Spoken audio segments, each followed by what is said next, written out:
वेदों और शास्त्रों के ज्ञाता, धर्म और नीति के पालन करने वाले और युद्ध कला के अपराजित गुरु। आचार्य द्रोण भारतवर्ष में गुरु के एक पर्याय है। आचार्य द्रोण जिन्होंने कौरवों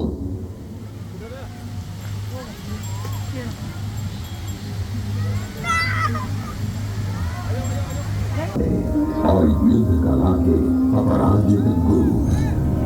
आचार्य द्रोण भारतवर्ष में गुरु के एक पर्याय है। आचार्य द्रोण जिन्होंने कौरवों और पांडवों को श्रेष्ठ योद्धा बनाया और हमें राजधर्म के प्रति निष्ठा का पाठ पढ़ाया।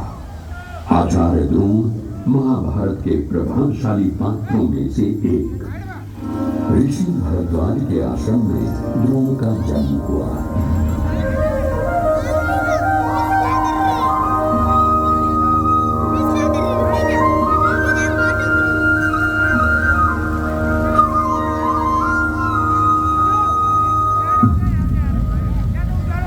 जब ऋषि गंगा नदी के तट पर स्नान कर रहे थे तो उन्होंने घृताची नामक अप्सरा को देखा।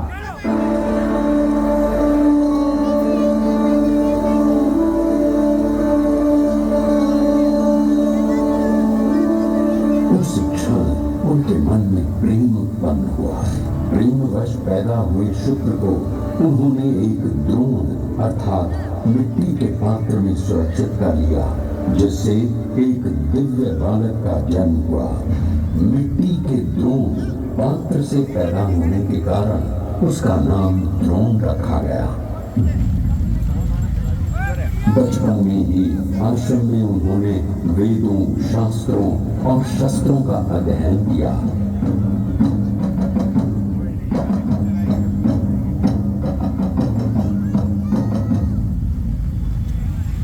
जब विवाह का समय आया, कृपि उनकी पत्नी बनकर आई। कृपाचार्य की बहन साध्वी कृपि अपने पति के आदर्शों में हमेशा सहायक रही।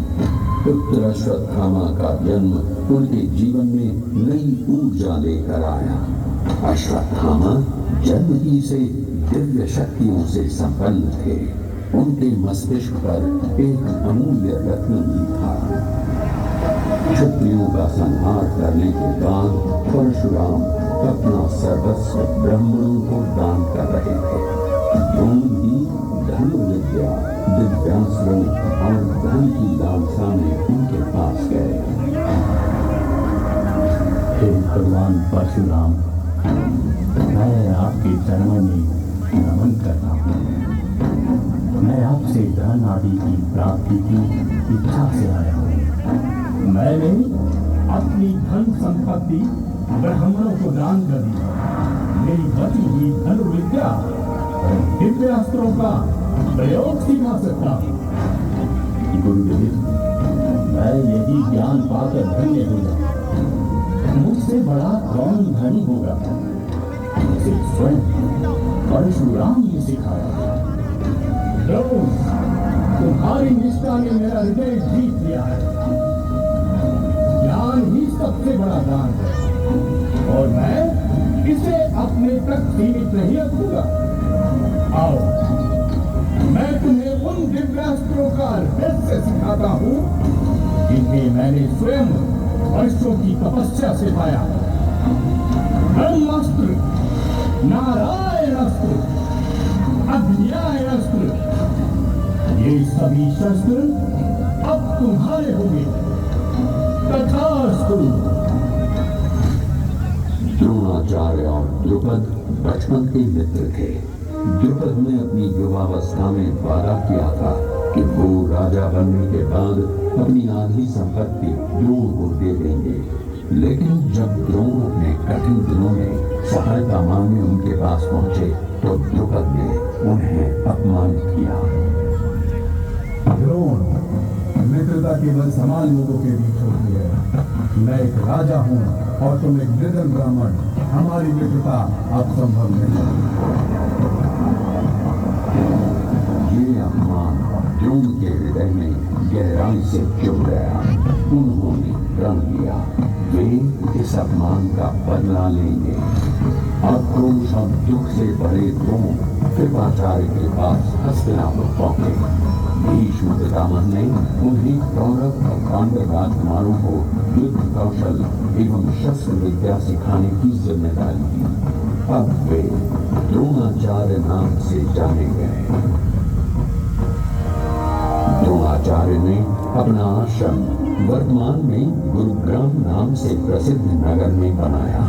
पुराने समय में अरावली पर्वत श्रृंखलाओं से घिरा ये नगर अत्यंत शांत एवं सुरम्य स्थल था। नगर के कोलाहल से भी दूर था।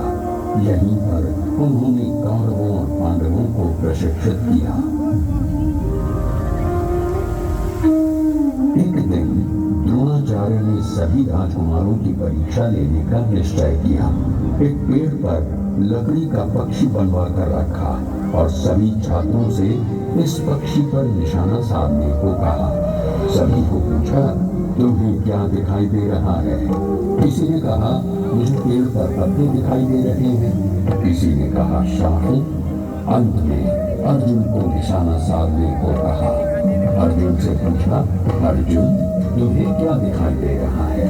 अर्जुन ने कहा, गुरुवर मुझे तो मात्र पक्षी की आंख दिख रही है।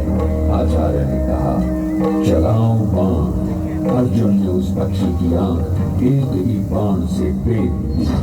अब द्रोणाचार्य को पूरा विश्वास हो गया कि अर्जुन ही मेरा श्रेष्ठ शिष्य है और द्रुपद से मेरा बदला मिल सकता है। जब राजकुमारों की शिक्षा पूरी हुई तो द्रोणाचार्य ने अपनी गुरु दक्षिणा मांगी। कहा, पंचाल देश के राजा द्रुपद को कैद करके मेरे सामने लाओ।